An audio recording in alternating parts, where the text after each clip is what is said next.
Chers auditeurs, Dear listeners, bonjour. welcome to Comme d'Archi Podcast Season 5. Saison 5, dans le monde fascinant des architectes. And in the architectural projects. Je suis Anne-Charlotte de Ponte, passionnée d'architecture et docteur des universités en histoire de l'archi. I am one of the spokespersons of Anne-Charlotte, who is a PhD in architecture history. Merci. Thank you D'être avec moi aujourd'hui. to be with us today. Et And maintenant, now, lundi en français, place au talent. and Wednesday, let's talk projects. In English, of course.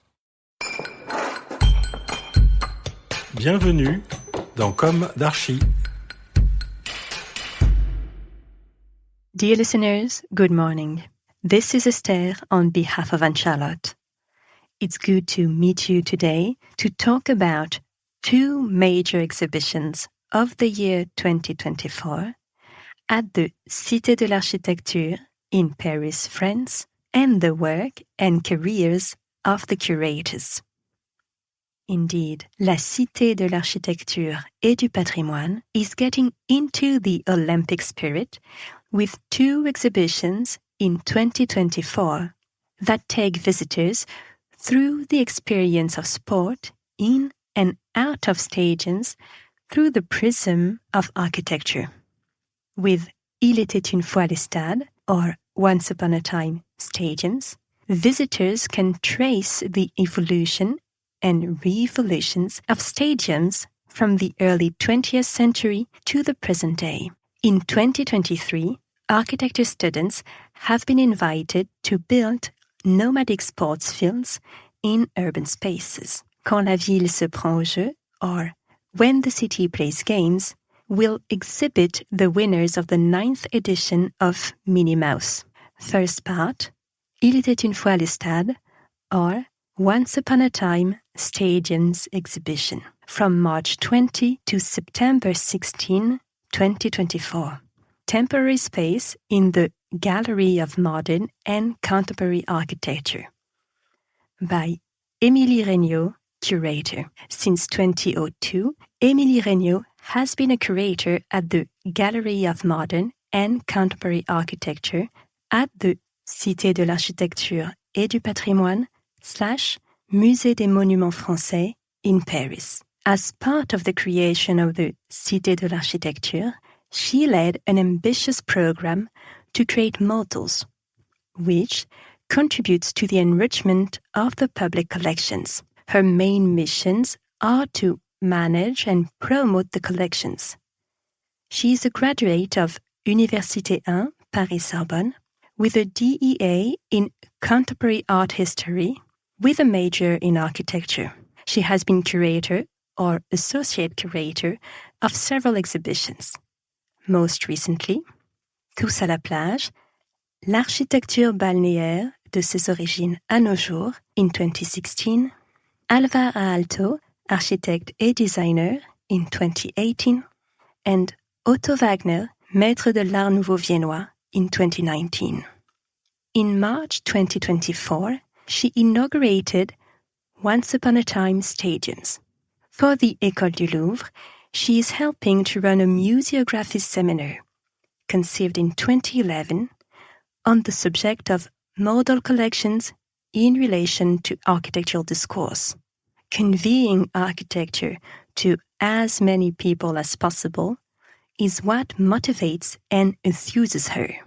Encouraging the general public question their everyday environment is part of her commitment to the Cité, as illustrated by the various exhibitions in which she participates. This latest exhibition, devoted to the stadium's architecture, is part of the Cultural Olympiad programming accompanying the hosting of the 2024 Olympic and Paralympic Games in Paris.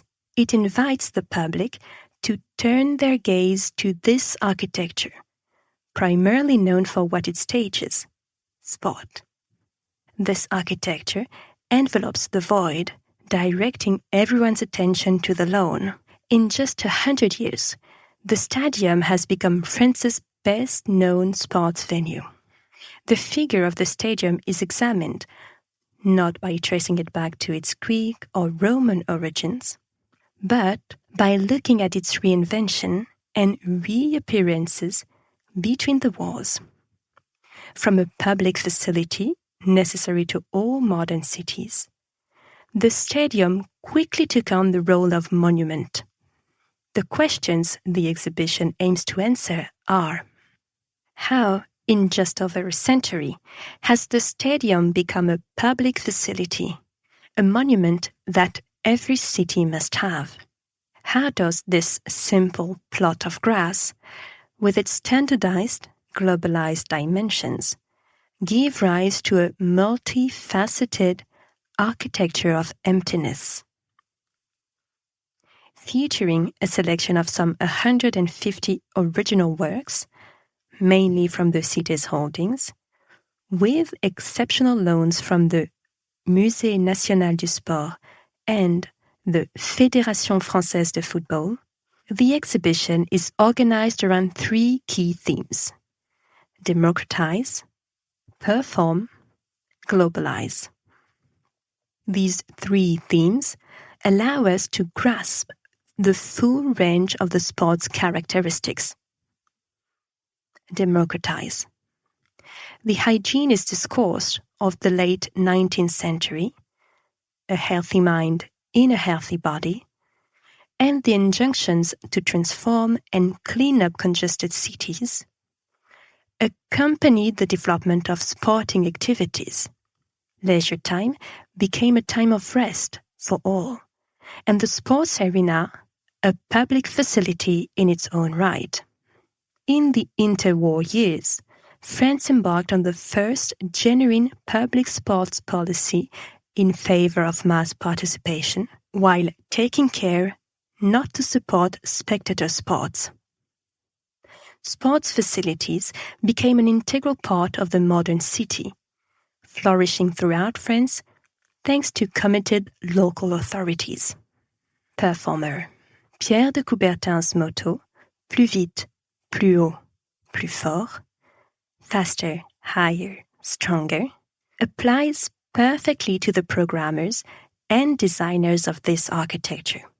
They are in search of innovation and experimentation to meet the challenges facing this emblematic site: crossing, covering, welcoming, securing, and circulating. Through a large-scale projection, the athlete's feat calls into question the technical, spatial, and aesthetic performance of the architecture that houses it. The site is transformed and adapted to meet changing needs. It takes on a variety of architectural forms, from the most ordinary to the most exceptional. The exhibition looks at architecture in the same way as the photographer of the late 19th looked at the athlete, to capture its workings, its evolution. Globalize. Sport has become mass culture, transforming the park from the grassy field of its early days into a machine for transmitting and broadcasting feats and emotions. Today, the stadium is the symbol of the globalization of sport that has been underway since the revival of the Olympic Games in 1896. The proliferation of major sporting events is a catalyst for daring architectural designs. The competition is also played out in the field of architecture. The stadium's power to represent sport as a vehicle for national identity has given it the status of a monument that every city desires. Second part, Mini Maousse 9, When the City Takes to the Games, from March 20 to September 16, 2024, with a summary by Fiona Meadows. The Olympic Charter sums it up in its preamble. Olympism aims to create a lifestyle based on the joy of effort, the educational value of good example, social responsibility, and respect for universal, fundamental ethical principles. Pierre de Coubertin founded the International Olympic Committee, IOC, in 1894. with the conviction that sport could perfect the body and mind of every individual. Olympism advocates a generalized sports education accessible to all. Indeed, the Olympic Games were strictly reserved for amateurs until the end of the 20th century. In keeping with this spirit, this great sporting event has gradually widened its circle of inclusion, with the participation of women, the creation of the Paralympic Games, and finally, the creation of the Youth Olympic Games. Since 2020, with the COVID crisis and during the worst moments of confinement, in this forced collective experience, we have experienced the city differently, as an escape between a prison home and a collective home, where only public space offered the possibility of a space of freedom. For an hour at a time, thanks to a travel certificate, you could go out into the city to do your shopping, walk your dog, or play a sport in the open air.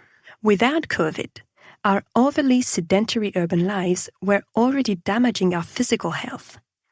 And this only became more pronounced with the pandemic, which had a direct impact on mental health. This new context made me realize just how important it is to think about our cities through the prism of sport. It's not enough to design public spaces for traffic or as green spaces. We have to think of them as living spaces with multiple uses.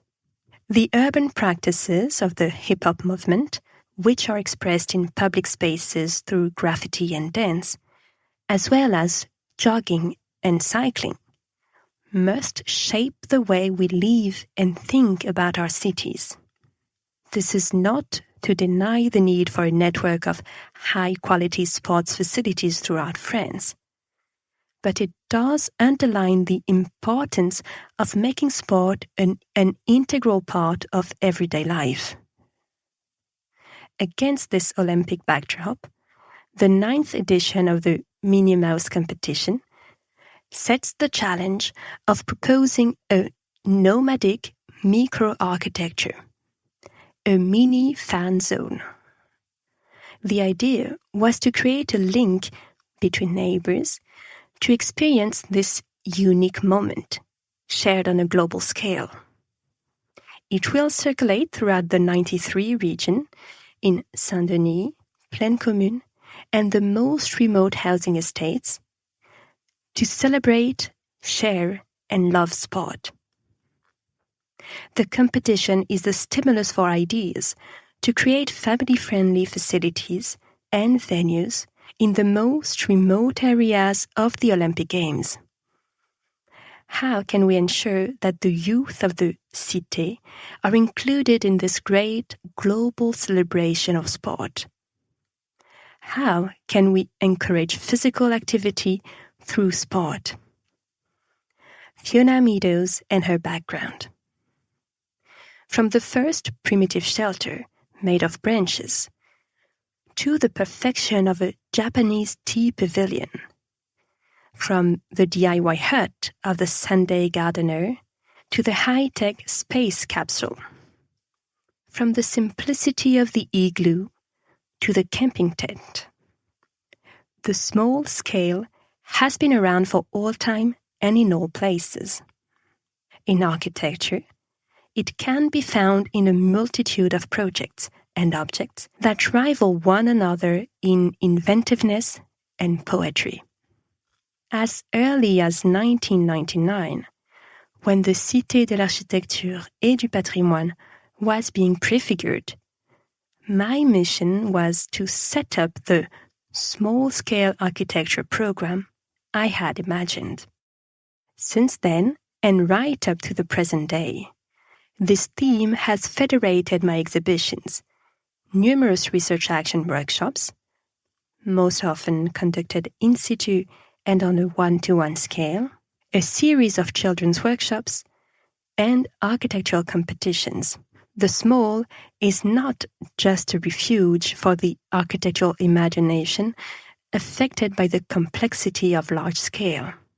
It can embody a radical alternative to the standardization of everyday life and the arbitrariness of standards, by virtue of the constraints it must satisfy or set for itself. It often requires a different economic model, involving, for example, self-construction, materials recovery, and technology transfer. Small-scale architecture develops a creativity that does not feed solely on established culture, but seeks, on the contrary, to be in touch with the diversity of lifestyles, social and geographical situations, and human contexts. The challenge of small-scale architecture is precisely to address this particular moment, the act of building, beyond the obvious satisfaction of bringing a personal project to fruition. Workshops are also moments of shared happiness, of building and being built together. To be truly understood, architecture must be experienced and lived in. The real scale is certainly the best way to grasp the architect's intentions and experience an exhibition. And it's this principle that guides my exhibitions. Finally, and from the outset, I believe it's essential to focus on the modest rather than the monumental. I often like to quote the slogan of the Mini Maousse competition: small architecture that does the maximum. Fiona Meadows, Mini Maousse 9 competition curator. Dear listeners, thank you for tuning in. Let's meet again next week for a new Comme d'Archi in English. And until then, take care of yourselves. Goodbye.